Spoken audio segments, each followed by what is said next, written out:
Hey everybody, GC13 here. Almost a year and a half ago, I made a video about Bridget where I said it made sense for Deltron to be a one-episode character. He's from the future, you see. Him appearing in even one episode is impressive. Well, Deltron is one very impressive cyborg, because he got back to the past. But why the Creek? Why now? The year 3030, where Deltron comes from, is a terrible dystopia ruled by evil overlords who tell you what to do and what to think, enforcing their will with an army of cybernetic soldiers. Deltron was meant to be another one of those unthinkingly obedient tools, but due to a manufacturing defect, he was created with a will of his own and rebelled. Unfortunately, Deltron was the only one of his kind. He fought against the powers that were, but the whole time, his tape was winding down, and with it, his life.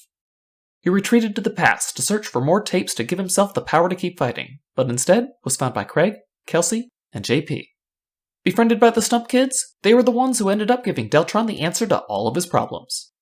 Upgrading Automator from a tape player to a CD player, they not only gave Deltron the power to keep fighting forever, the increased audio fidelity of the CD boosted his strength as well. With this new upgrade, Deltron was certain of victory, and left saying that history would remember the Stump Kids as freedom fighters. He also said that he hoped that he could see them again someday, and while I wanted him to, I just didn't think he could. Back when I was hoping Bridget could get a second episode, Deltron seemed like the perfect one-episode character. Since jumping more than 1,000 years into the past probably takes a fair amount of power, each Deltron episode would need to be for something big, and there's a limit on how much you can do that. How many threats can you keep piling into the year 3030? Well, Craig of the Creek figured out a solution to the problem. If it would be too difficult to figure out why Deltron needed to travel back to the past, then don't make him need anything. This time, he's here as a liberator.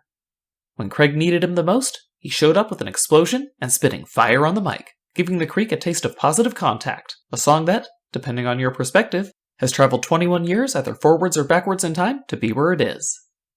And, to be honest, Deltron showing up to fight for the Creek really makes so much sense that I should have seen it coming. Deltron owes a lot to Craig and his friends. And not only would he want to return the favor, but Xavier is the Creek version of the tyrants that ruled back in Deltron's home of the year 3030. Xavier may not have an army of cybernetic soldiers to do his bidding, but what he does have is candy. Even if you aren't willing to sell your soul in exchange for it, there are plenty of kids who will, and they're more than willing to push other kids around for a bit of the sweet stuff. The result is pretty clear. If Xavier is around, just do what he says and take what he's willing to give you. Or else. Seeing Xavier move into Craig's side of the Creek, bringing his brand of tyranny to kids who had previously known freedom, of course Deltron would want to help. Not only is Craig his friend, but Deltron is a freedom fighter, an individual rebelling against an oppressive system so people can be themselves, not who they're told to be. King Xavier is the Creek version of everything Deltron stands against. Deltron never explained why he had returned to the past, but he didn't need to either. Deltron stands for freedom, and thanks to Craig and his friends, he was finally able to liberate his own time. Standing with Craig for the freedom of the Creek was the perfect way to thank him, and now the journals will remember Deltron as a freedom fighter. What did you think of Deltron's return? Were you expecting it, or was it a surprise? Let me know down in the comments below.